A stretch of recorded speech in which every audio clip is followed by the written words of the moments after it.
Hello friends, welcome to civics. आज मैं आपको जून 2026 का नेशनल करंट अफेयर्स जितना भी होगा मैं कंप्लीट करवाऊँगा। और ये आपका जो आने वाली एग्ज़ामें हैं, जैसे पीसीएस की एग्ज़ामें हो गई, रेलवे हो गई, एसएससी हो गई, ये सब जगह से आपका इसमें क्वेश्चंस जो है वो लड़ेगा। चलिए हम स्टार्ट करते हैं, क्वेश्चंस को देखते हैं। कोलकाता भारत का कौन सा शहर बनेगा जो वाटर मेट्रो नेटवर्क से जुड़ने वाला है? ठीक है, तो कोलकाता जो है अभी भारत का आपका 18वां शहर बनेगा। ठीक है, 18वां शहर बनेगा जो कि मेट्रो नेटवर्क से, वाटर मेट्रो नेटवर्क से क्या होगा, जुड़ेगा। ठीक है, अगला क्वेश्चन में हम लोग आते हैं कि उड़ीसा सरकार ने 64 स्थानों के अंग्रेजी नामों की वर्तनी पुनर्स्थापित करने का मुख्य उद्देश्य क्या है? ठीक है, अभी हाल ही में उड़ीसा सरकार ने 64 स्थानों के जो अंग्रेजी नाम हैं उनकी वर्तनी को उड़िया लैंग्वेज में चेंज किया है। ठीक है, उड़िया लैंग्वेज में चेंज करवाया है। और ये चेंज होने के पीछे का रीज़न है कि सी नंबर ऑप्शन की मूल उड़िया उच्चारण एवं भाषाई ऐतिहासिक विरासत को संरक्षित करना। अगला क्वेश्चन है, खेत बचाओ अभियान का शुभारंभ किस केंद्रीय मंत्री ने किया है? तो ये केंद्रीय मंत्री आपके हैं शिवराज सिंह चौहान, जो एग्रीकल्चर मिनिस्टर भी है हमारे। खेत बचाओ अभियान किस अवधि तक चलाया गया है? तो देखिएगा, खेत बचाओ अभियान जो है वो चलाया गया है आपका 1 जून से 30 जून तक, ऑप्शन नंबर बी। ठीक है, अगला क्वेश्चन है, खेत बचाओ अभियान का शुभारंभ मध्य प्रदेश के किस गांव से हुआ है? तो खेत बचाओ अभियान का शुभारंभ मध्य प्रदेश के ए नंबर ऑप्शन रामसिया गांव से हुआ है। ठीक है, खेत बचाओ अभियान का मुख्य उद्देश्य क्या है? तो खेत बचाओ अभियान का मुख्य उद्देश्य है ऑप्शन नंबर सी, मृदा स्वास्थ्य को सुधारना। ठीक है, बस लिंक सुरंग परियोजना की लंबाई कितनी है? तो चेनाब ब्यास लिंक जो परियोजना है उसकी लंबाई है 8.7 किलोमीटर। ठीक है, अगला क्वेश्चन है कि चेनाब ब्यास आपकी चेनाब ब्यास लिंक परियोजना किस जिले में स्थित है? तो ये आपका स्थित है लाहौल स्पीति में। ठीक है, लाहौल स्पीति में। अगला क्वेश्चन है आपका कि चेनाब ब्यास लिंक सुरंग परियोजना की अनुमानित लागत कितनी है? तो इसकी अनुमानित लागत जो है वो है 2352 करोड़। कितनी है? 2352 करोड़। ठीक है, अगला क्वेश्चन है, हम लोग आते हैं कि प्रज्वला बनाम यूनियन ऑफ इंडिया मामले में सर्वोच्च न्यायालय ने किस विषय पर बाखीकारी योजना को मंजूरी दी है?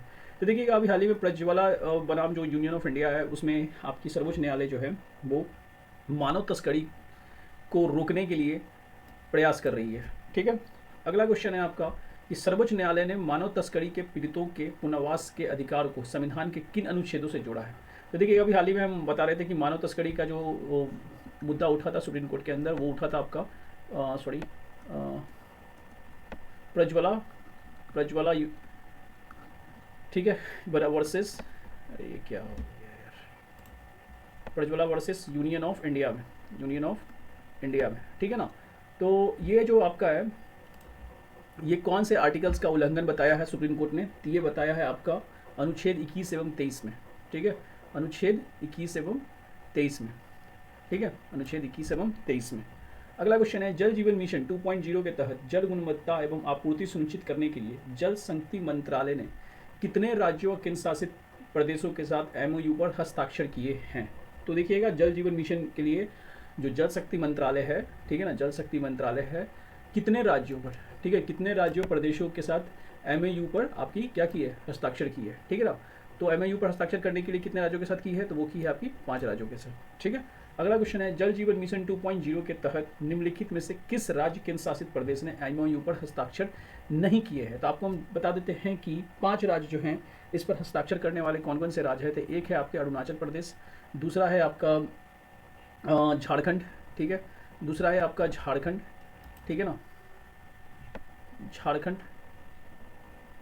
तीसरा है आपका तमिलनाडु। ठीक है, और पुडुचेरी। एक है आपके नागालैंड और दूसरा है पुडुचेरी।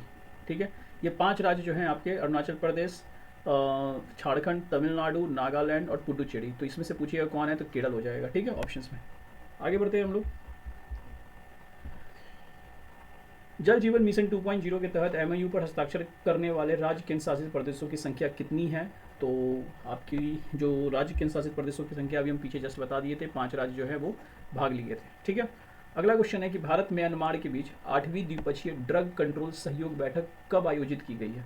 तो आपकी 8वीं द्विपक्षीय ड्रग कंट्रोल बैठक जो हुई है, किसके बीच में हुई है? सबसे पहले तो बात हुई है वो इंडिया और म्यांमार के बीच में हुई है, ठीक है, म्यांमार के बीच में हुई है। और ये 8वीं बायलैटरल ड्रग कंट्रोल बैठक हुआ था, ठीक है, ड्रग कंट्रोल बैठक हुआ था। और कब हुआ था ये? तो ये हुआ था 2 जून 2026 को। अगला क्वेश्चन है कि भारत म्यांमार 8वीं द्विपक्षीय ड्रग कंट्रोल सहयोग बैठक कहाँ पर हुई है? तो ये पूछा है आपसे कहाँ पे हुई है, तो बताइए कहाँ पे हुई है? तो ये हुआ है आपका नई दिल्ली में, ठीक है। अगला क्वेश्चन है आपका कि भारत की ओर से इस बैठक में प्रतिनिधि मंडल का नेतृत्व किसने किया है? तो भारत की ओर से इस बैठक में प्रतिनिधि मंडल का जो नेतृत्व करने वाले हैं वो है अनुराग गर्ग। और अनुराग गर्ग जो है एनसीवी के क्या थे? डायरेक्टर थे, ठीक है। अगला क्वेश्चन है कि अनुराग गर्ग किस संस्था के महानिदेशक हैं? तो हम अभी जस्ट बता दिए हैं कि एनसीवी के। अगला क्वेश्चन है कि म्यांमार की ओर से प्रतिनिधि मंडल का नेतृत्व किसने किया था? अब देखिए म्यांमार की तरफ से कौन आए थे, ठीक है, तो वही क्वेश्चन है, फर्स्ट वाला जो क्वेश्चन चल रहा है आपका कि भारत और इंडिया और म्यांमार का जो द्विपक्षीय ड्रग कंट्रोल है, तो इसमें भारत की तरफ से तो आपके जो गर्ग साहब थे, अनुराग गर्ग, वो गए थे। और म्यांमार की तरफ से कौन आया था? तो म्यांमार की तरफ से आए थे आपके, ठीक है, ऑप्शन नंबर बी, यांथ ल्विंग माउंग, ठीक है।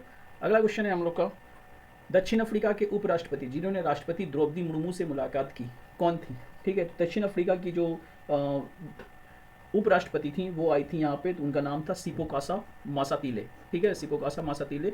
और वो मुलाकात की थी हमारी द्रौपदी मुर्मू से। भारत और दक्षिण अफ्रीका के बीच किन क्षेत्रों में सहयोग पर चर्चा हुआ है? तो देखिएगा टेक्नोलॉजी में तो चर्चा हुआ है, ठीक है, टेक्नोलॉजी में चर्चा हुआ है, हाँ ये सही है। उसके बाद फार्मास्यूटिकल दवा उवा में जो है फार्मा में वो चर्चा हुआ है। तीसरा एनर्जी और एमएसएमई पे भी चर्चा हुआ है, यानी ऑप्शन नंबर आपका डी सही हो जाएगा, ठीक है। अगला क्वेश्चन है, व्योमा इनोवेशन चैलेंज किस मंत्रालय के अंतर्गत भासनी डिवीजन द्वारा शुरू किया गया है? तो देखिएगा अभी हम बात किए थे, हम डिफेंस में भी इस क्वेश्चन को पढ़ाए थे कि व्योमा इनोवेशन, ठीक है, इनोवेशन चैलेंज का भासनी डिवीज़न जो है वो किस मंत्रालय ने शुरू किया है, ठीक है। तो ये शुरू करने वाला जो मंत्रालय है वो है, बताइए आप लोग, ठीक है, जवाब दीजिएगा। तो ये आपका मीटी है, इलेक्ट्रॉनिक्स एंड सूचना प्रौद्योगिकी मंत्रालय ने इसको शुरू किया है। अगला है कि व्योमा इनोवेशन चैलेंज का मुख्य उद्देश्य क्या है? तो यही है मुख्य उद्देश्य, हम पढ़ा चुके हैं इसको डिफेंस वाले क्वेश्चन में, बहुभाषी voice first open source AI समाधान विकसित करना। अगला क्वेश्चन है, व्योमा इनोवेशन चैलेंज विशेष रूप से किन क्षेत्रों के लिए एआई समाधान विकसित करने पर बल देता है? तो बताइए व्योमा जो है वो किस एआई समाधान पर बल देता है? तो वो बल देता है आपका कि जो भी ऑफलाइन एवं कम इंटरनेट कनेक्टिविटी वाले क्षेत्र हैं उनके लिए व्योमा बेस्ट है, ठीक है ना। व्योमा आपका जो चैलेंजेस लाया गया है वो इन्हीं के लिए लाया गया है कि जहाँ पर कम इंटरनेट कनेक्टिविटी है, जहाँ पर ऑफलाइन बेस वगैरह ज़्यादा होता है, ठीक है। अगला क्वेश्चन है कि राष्ट्रपति द्रौपदी मुर्मू ने strengthening of the integrated tribal development agency ITDA and integrated tribal development projects राष्ट्रीय सम्मेलन का उद्घाटन कहाँ किया है? ठीक है, तो ये किया है आपका विज्ञान भवन में, ठीक है, नई दिल्ली में। तो आपको याद रखना होगा कि यहाँ पर बात किया जा रहा है strength of integrated tribal development agency, ठीक है। अगला क्वेश्चन है हम लोग का बात है कि ITDA राष्ट्रीय सम्मेलन का मुख्य उद्देश्य क्या था? आखिर क्या रखा गया था मुख्य उद्देश्य? तो मुख्य उद्देश्य रखा गया था कि जनजातीय कल्याण को योजनाओं को गाँवों तक एवं प्रत्येक लाभार्थी को प्रभावी रूप से पहुँचाना, ठीक है। अगला क्वेश्चन है कि राष्ट्रपति द्रौपदी मुर्मू ने भारतीय विज्ञान संस्थान IISc बेंगलुरु में किस सुविधा तथा कितनी स्पेस लैब्स का उद्घाटन किया है? तो देखिए ये प्रशिक्षण जो फैब है 75 फैब्स का उन्होंने उद्घाटन करवाया था, ठीक है। देखिए यहाँ पर ये फैब नहीं है, ठीक है, यहाँ पर ये लैब है, ठीक है, लैब्स है, हाँ यहाँ देखिए लैब्स लिखा भी हुआ है, यहाँ फैब गलत है, ये लैब होगा, ओके। अगला क्वेश्चन है हम लोग पढ़ते हैं आगे कि लाओस के उप प्रधानमंत्री एवं विदेश मंत्री जिन्होंने राष्ट्रपति द्रौपदी मुर्मू से नई दिल्ली में मुलाकात की, ठीक है, तो लाओस के उप प्रधानमंत्री जो हैं एवं विदेश मंत्री भी थे, मुर्मू से नई दिल्ली में मुलाकात की थी, उनका नाम पूछ रहा है, तो उनका नाम है ऑप्शन नंबर बी थोंग सावन फोमविहाने। क्या नाम है उनका? थोंग सावन फोमविहाने। अगला क्वेश्चन आता है कि भारत की ब्रिक्स अध्यक्षता की पहली brick anti corruption working group की बैठक किस माध्यम से आयोजित की गई थी? तो ये तो वर्चुअली था, ठीक है। अगला क्वेश्चन है कि पहली brick anti corruption working group ACWG बैठक की अध्यक्षता किसने की थी? ये किया था राधा S चौहान ने, ठीक है। अगला क्वेश्चन है कि भारत की ब्रिक अध्यक्षता के दौरान ACWG का मुख्य विषय क्या रखा गया है? तो मुख्य विषय रखा गया था building for resilience, innovation, cooperation and sustainability. ये बहुत इंपॉर्टेंट क्वेश्चन है। अगला क्वेश्चन है कि ब्रिक्स शिखर सम्मेलन के स्वागत हेतु पूरी समुद्र तट पर विशेष रेत कला सैंड स्क्रिप्चर्स किसने बनाई थी? तो आपको पता होना चाहिए कि ये सब, इनका नाम सब जानता है, सुदर्शन पटनायक जी ने। अगला क्वेश्चन है कि पूरी बीच पर बनाई गई ब्रिक रेत कला प्रमुख विषय क्या था? तो प्रमुख विषय था आपका महिला सशक्तिकरण को क्या करना, बढ़ाना एवं ब्रिक इंडिया 2026। ठीक है। अगला क्वेश्चन है कि केंद्रीय मंत्रिमंडल ने aviation fuel price stabilisation support fund के लिए आपका देखिए aviation fuel price stabilisation support fund, ठीक है ना, कितनी राशि स्वीकृत की है? ठीक है, कितनी राशि स्वीकृत की है? तो वो की है आपकी 10,000 करोड़ रुपये। अगला है aviation fuel price stabilisation support fund का मुख्य उद्देश्य क्या है? ठीक है, तो बताइए मुख्य उद्देश्य क्या रहा होगा? तो मुख्य उद्देश्य था आपका एयरलाइन को एविएशन टरबाइन फ्यूल की कीमतों में उतार चढ़ाव से राहत देना। ठीक है।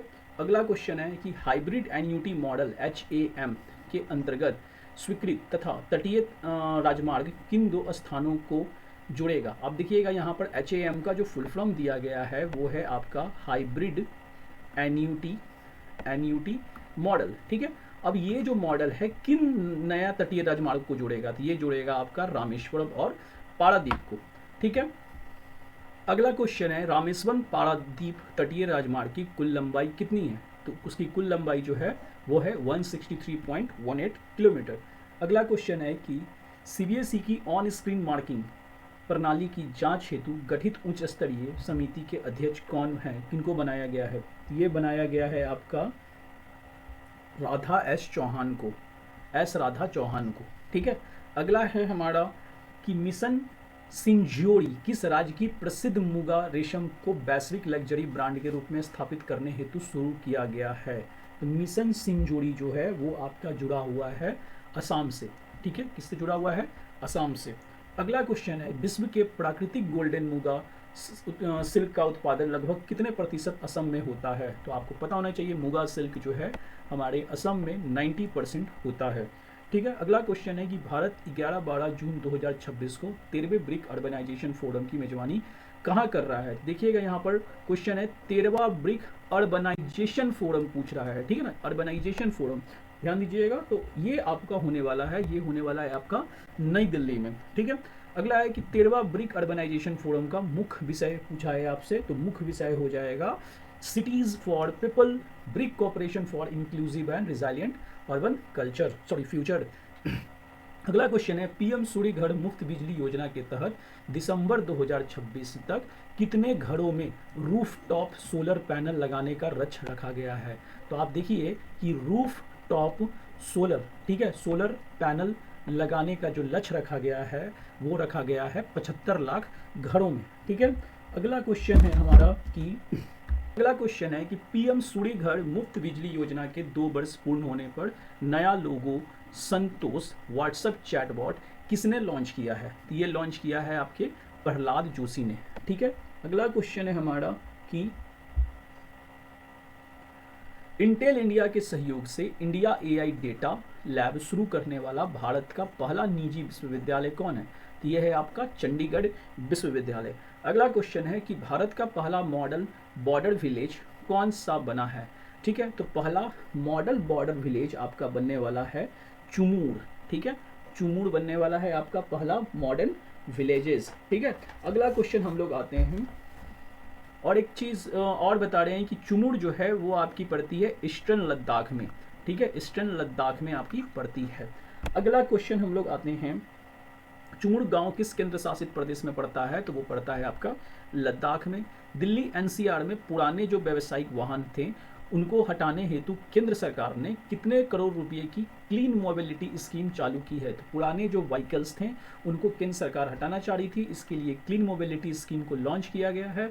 और ये क्लीन मोबिलिटी जो स्कीम है ये आपकी 9,585 करोड़ की सरकार ने शुरू की है। ऑपरेशन तूफान का मुख्य उद्देश्य क्या है? ठीक है, तो ऑपरेशन तूफान का मुख्य उद्देश्य है आपका ड्रग माफिया का उन्मूलन करना, ठीक है, ड्रग माफिया को रोकना, ड्रग माफिया का उन्मूलन करना। और ये जो आपकी है ऑपरेशन तूफान, द नार्को हंट, इसका बोलिएगा पूरा नाम होता है the narco Hunt, NARCO, narco Hunt, जो है वो केरला गवर्नमेंट ने शुरू किया है। केरला गवर्नमेंट ने इसको क्या किया है, शुरू किया है। अगला क्वेश्चन है हमारा कि किस राज्य ने तंबाकू एवं निकोटीन आधारित खाद्य उत्पादों के निर्माण, ठीक है, खाद्य उत्पादों के निर्माण, भंडारण एवं बिक्री पर 1 वर्ष का पूर्ण प्रतिबंध लगाया है? तो वो आपका लगाया है नागालैंड ने। अगला क्वेश्चन है हमारा कि स्वच्छ ऐप किस केंद्रीय मंत्री द्वारा लॉन्च किया गया है? तो स्वच्छ ऐप लॉन्च किया गया है हमारा केंद्रीय मंत्री मनोहर लाल खट्टर के द्वारा। और आप बताइएगा कि मनोहर लाल खट्टर कौन से विभाग के मंत्री हैं। नितिन गडकरी के बारे में तो सब जान रहा है, वो कौन से विभाग के मंत्री हैं। प्रहलाद जोशी अभी हमारे शिक्षा मंत्री बन चुके हैं, ठीक है ना। और किरण रिजिजू कौन से विभाग के मंत्री हैं, ये आप लोग रिकॉल कीजिएगा, ठीक है, रिकॉल कीजिएगा, या पलट के, अगर नहीं याद है तो पलट के देख लीजिएगा। स्वच्छ ऐप का पायलट प्रोजेक्ट वर्तमान में कितनी नगर पालिकाओं में शुरू किया गया है? ये शुरू किया गया है आपका कितनी नगर पालिकाओं में, बताइए। ये शुरू किया गया है 10 नगर पालिकाओं में, ठीक है। अगला क्वेश्चन है कि स्वच्छ ऐप का मुख्य उद्देश्य क्या है? तो स्वच्छ ऐप का जो मुख्य उद्देश्य रखा गया है वो रखा गया है जियो टैग्ड कचरा शिकायत को 2 घंटे में के भीतर समाधान करने के लिए। अगला क्वेश्चन है कि प्रधानमंत्री द्वारा दमन में उद्घाटित नए टर्मिनल भवन का संबंध किस हवाई अड्डे से है? तो वो जो हवाई अड्डा है वो है आपका नमो एयरपोर्ट, ठीक है। अगला क्वेश्चन है आपका कि दमन में नमो एयरपोर्ट के नए टर्मिनल भवन के निर्माण पर लगभग कितनी लागत आई है? ठीक है, ये कितनी लागत आई है बताइए। ये आई है आपकी 1340 करोड़, ठीक है। अगला क्वेश्चन है आपका कि ऑयल इंडिया लिमिटेड ने महत्वपूर्ण प्राकृतिक गैस भंडार की खोज कहाँ की है? तो देखिए अभी हाल ही में OIL ने आपका प्राकृतिक गैस भंडार की खोज की है और वो की है आपकी श्री विजयपुरम में, अंडमान द्वीप समूह में। अगला क्वेश्चन है कि उत्तर पूर्वी परिषद, देखिए जब भी आपका नॉर्थ ईस्टर्न काउंसिल ये सब की जो बैठक होती है वो हमारे भारत के गृह मंत्री ही करते हैं और अभी हाल ही में उनका 73वां सत्र की अध्यक्षता उन्होंने की है। अगला क्वेश्चन है हमारा कि भारत ईस्टर्न काउंसिल का 73वां पूर्ण सत्र कहाँ आयोजित किया गया है? देखिएगा ईस्टर्न का है तो ईस्टर्न का जो होगा वो शिलोंग होगा, ठीक है। अगला क्वेश्चन है हमारा कि 73वें भारतीय नॉर्थ ईस्टर्न काउंसिल के पूर्ण सत्र में किस योजना पर विचार विमर्श किया गया है बताइएगा। तो ये विचार किया गया है आपका नॉर्थ ईस्ट विजन 2047 को लेके, ठीक है। अगला क्वेश्चन है नवाचार मंत्रा इनिशिएटिव किस मंत्री ने लॉन्च किया है? तो देखिए ये नवाचार मंत्रा इनिशिएटिव है, इसको लॉन्च करने वाले जो मंत्री हैं वो हैं आपके जयंत चौधरी। धर्मेंद्र प्रधान का तो इस्तीफा हो चुका है, जयंत चौधरी किस मिनिस्ट्री से हैं ये आप रिकॉल कीजिए। प्रहलाद जोशी को 3 मिनिस्ट्री मिला है, अभी अतिरिक्त प्रभाग में शिक्षा विभाग मिल गया है। तो और पहले कौन सी 2 मिनिस्ट्री थी? मनोहर लाल खट्टर कौन से मिनिस्टर हैं ये रिकॉल कीजिए और याद रखिए। अगला क्वेश्चन है कि नवाचार मंत्रा इनिशिएटिव का मुख्य उद्देश्य क्या है? तो ये मुख्य उद्देश्य जो है वो है आपका ग्रामीण एवं टियर 2 टियर 3 क्षेत्रों के ग्रासरूट्स इनोवेटर और शुरुआती उद्यमियों का समर्थन करना, ठीक है। अगला क्वेश्चन है हमारा नवाचार मंत्रा, सेम क्वेश्चन है 61 और 62 सेम है। 63 है कि नवाचार मंत्रा इनिशिएटिव को किस संस्था द्वारा लागू किया गया है? तो ये लागू किया गया है आपका NIES SBUD, ठीक है, NIES SBUD। इसका फुल फॉर्म हम लिख देते हैं national institutes for entrepreneurship and small business, ठीक है, स्मॉल बिजनेस डेवलपमेंट, ठीक है ना। तो ये आपका नवाचार जो है किस संस्था द्वारा, तो ये इतनी बड़ी लंबी संस्था है, ठीक है। अगला क्वेश्चन है हमारा कि नवाचार मंत्रा इनिशिएटिव में टेक्निकल नॉलेज, ठीक है, टेक्निकल नॉलेज पार्टनर के रूप में कौन शामिल हुए हैं? तो टेक्निकल नॉलेज के रूप में शामिल होने वाले हैं FIIT दिल्ली, ठीक है, FIIT दिल्ली, ठीक है ना। अब FIIT दिल्ली का फुल फॉर्म जो है वो होता है आपका फाउंडेशन फॉर, ठीक है, इनोवेशन टेक्नोलॉजी, उसके बाद ट्रांसफ़र, T से होता है ट्रांसफ़र IIT दिल्ली की, ठीक है, IIT दिल्ली की, ठीक है। अगला क्वेश्चन है हमारा कि ईज ऑफ डूइंग बिजनेस को बढ़ावा देने के लिए सरकार ने पारंपरिक इंस्पेक्टर राज में क्या बदलाव किया है? तो ईज ऑफ डूइंग बिजनेस को बढ़ावा देने के लिए सरकार ने पारंपरिक इंस्पेक्टर राज में क्या बदलाव किया है? तो वो बदलाव किया है, इंस्पेक्टर्स को इंस्पेक्टर कम फैसिलिटेटर्स में परिवर्तित किया गया है। ठीक है, अगला है कि इंस्पेक्टर कम फैसिलिटेटर व्यवस्था का मेन उद्देश्य क्या है? प्रमुख उद्देश्य पूछ रहा है क्या है? तो जो प्रमुख उद्देश्य रखा गया है वो रखा गया है नियोक्ताओं या व्यवसाय मालिकों को कानूनों के अनुपालन में सहायता करना। ठीक है, अगला क्वेश्चन है आपका कि CSIR central road research institute ने किस राज्य सरकार के साथ MOU पर हस्ताक्षर किया है? तो वो हस्ताक्षर करने वाला जो है राज्य है वो है आपका हरियाणा।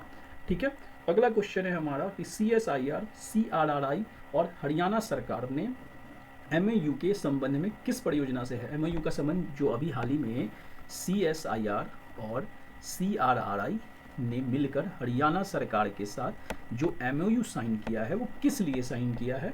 तो वो साइन किया था आपका अर्बन रोड्स के पेविंग और ग्रीनिंग के लिए। ठीक है, अगला क्वेश्चन है हमारा कि इस CSIR और CRRI परियोजना का प्रमुख उद्देश्य क्या है? ठीक है, तो प्रमुख उद्देश्य है आपका कि जो NCR है में सड़क धूल प्रदूषण को क्या करना है? कम करना है भाई। अब देखिए रोड फैसिलिटीज़ को अगर अच्छा रखेगा तो ये तो आपकी जो शहरी सड़क अवसंरचना है वो खुद विकसित हो जाएगी। अगला क्वेश्चन है आयुष्मान भारत योजना के तहत अब तक कितने अधिक आयुष्मान कार्ड्स बनाए जा चुके हैं? ये जून 2026 का रिपोर्ट के अनुसार आपसे क्वेश्चंस पूछ रहा है। ठीक है, तो ये बनाए गए हैं 44.14 करोड़। अगला क्वेश्चन है कि आयुष्मान भारत के तहत गैर संचारी रोगों के लिए कितनी से अधिक स्क्रीनिंग की जा चुकी है? ठीक है, ये जो की जा चुकी है वो है आपका 60 करोड़। ठीक है, अगला है कि NFHS की 6 की जो भी हाल ही में रिपोर्ट आई है, अंडमान और निकोबार द्वीप समूह का कुल प्रजनन दर TFR कितना दर्ज किया गया है? तो बताइए अंडमान और निकोबार का, तो वो दर्ज किया गया है 0.9।